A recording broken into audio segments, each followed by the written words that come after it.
Jemaat Tuhan, selamat berjumpa dalam Sapa Jemaat. Siang hari ini kita bersama-sama merenungkan firman Tuhan dari Kejadian 3 ayat yang ke-6. Perikop ini berjudul manusia jatuh ke dalam dosa.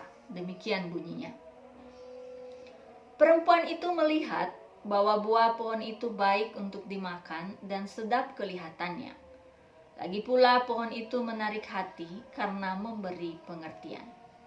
Lalu ia mengambil dari buahnya dan dimakannya dan diberikannya juga kepada suaminya yang bersama-sama dengan dia, dan suaminya pun memakannya. Jemaat yang dikasihi Tuhan, kita diciptakan sebagai makhluk sosial. Itu sebabnya kita sering berjuang untuk diterima oleh orang lain.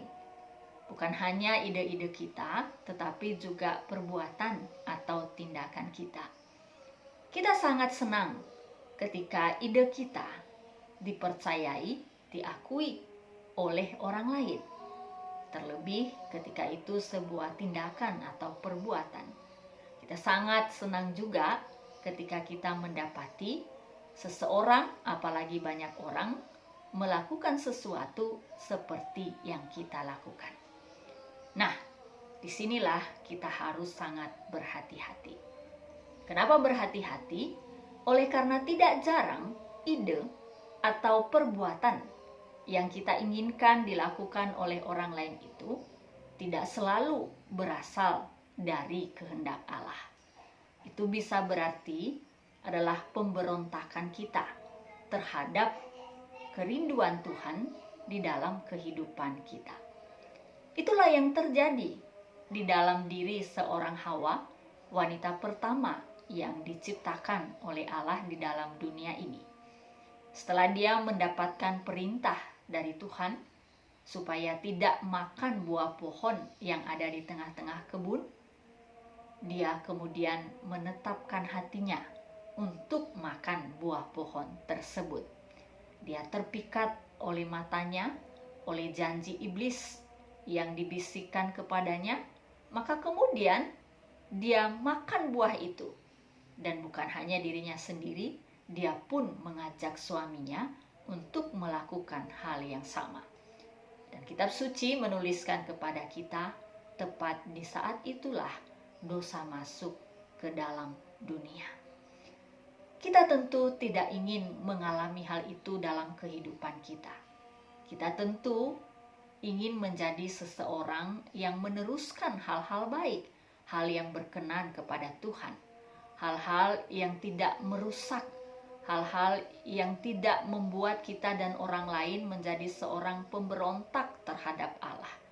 Kita ingin ide-ide dan juga perbuatan yang kita inginkan dilakukan oleh orang lain itu adalah sesuatu yang bermanfaat, berguna, membangun kehidupan, dan sungguh-sungguh menyenangkan hati Allah.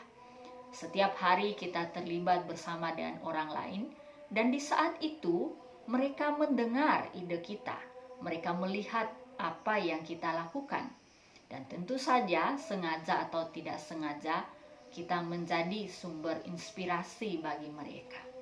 Karena itu, marilah bersama-sama sebagai seorang yang telah ditebus oleh Kristus, yang tahu betul apa itu kebenaran, kita senantiasa memastikan bahwa ide, perbuatan yang kita teruskan kepada orang lain, yang kita harapkan menjadi milik mereka, mereka lakukan, itu semua adalah kerinduan Allah di dalam kehidupan kita bersama. Mari kita berdoa, kita pejamkan mata kita. Allah Bapa yang mengasihi kehidupanku, Engkau telah memanggilku untuk menjadi berkat, menjadi terang dan garam bagi setiap orang di sekelilingku. Tolong aku Tuhan, supaya setiap ide, setiap perbuatan yang aku inginkan dilakukan oleh orang lain, itu semua bersumber dari Engkau.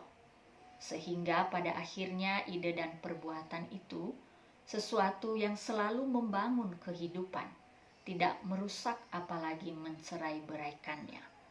Tolong aku Tuhan, supaya aku dibimbing oleh kebenaran-Mu setiap hari, sehingga aku tahu betul bahwa aku telah menjadi inspirasi seseorang yang mempengaruhi, tetapi dalam semua itu aku menyenangkan Engkau. Di dalam nama-Mu yang kudus, aku telah berdoa. Amin. Jemaat Tuhan, selamat melanjutkan aktivitas hari ini. Selamat meneruskan ide, selamat meneruskan perbuatan dan mempengaruhi orang lain untuk melakukannya. Dan mari kita pastikan bahwa semua itu adalah kehendak Tuhan, kerinduan Tuhan dalam kehidupan kita. Tuhan menolong kita bersama. Amin.